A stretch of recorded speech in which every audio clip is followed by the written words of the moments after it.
பதவி என்பது தகுதியுள்ளவர்களுக்கு மட்டுமே கிடைக்கும். பதவிக்கு தகுந்தவாறு கேட்பது கிடைக்கும் என்னும் உண்மையை பாபா தம் வாழ்வில் நமக்கு செயலால் செய்து காண்பித்தார். அதை பற்றி ஒரு அற்புத சம்பவம். பாபு சாஹேப் பட் என்ற சாய் பக்தர் ஒரு நாள் சாய்ராம் அவர்களே, எங்களுக்கு கடவுளை காட்டுங்கள் என்று வேண்டினார். புன்னகை புரிந்த பாபா அப்பொழுது அங்கு நின்றிருந்த ஒரு பையனை அழைத்து பாக்சந்த் மார்வாடியிடம் 100 ரூபாய்கள் கடன் பெற்று வரும்படி கூறினார். சிறிது நேரத்திற்கு பிறகு திரும்பி வந்த பையன் மார்வாடியிடம் தற்சமயம் பணமில்லை என்றும் அதற்கு பதிலாக 100 நமஸ்காரங்கள் செய்தார் என்றும் கூறினான். பிறகு பாபா சிறுவனை வேறு ஒரு வட்டி கடைக்காரனிடம் அனுப்பினார். அதே பலன்தான் கிட்டியது.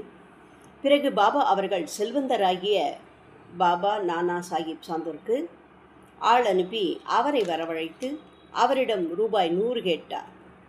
நானா சாந்தோர்கர் அவர்கள் பாக்சந்த் மார்வாடிக்கு ஒரு சீட்டு தந்து அனுப்பினார். உடனே பணம் கிடைத்தது.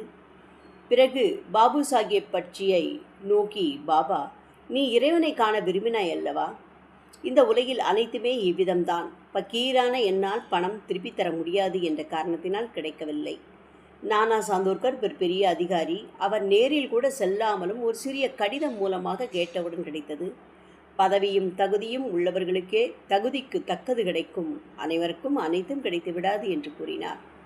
தெய்வீக குணங்களும் நல்ல செயல்களும் இன்றி இறைவனை அறியவும் அடையவும் முடியாது.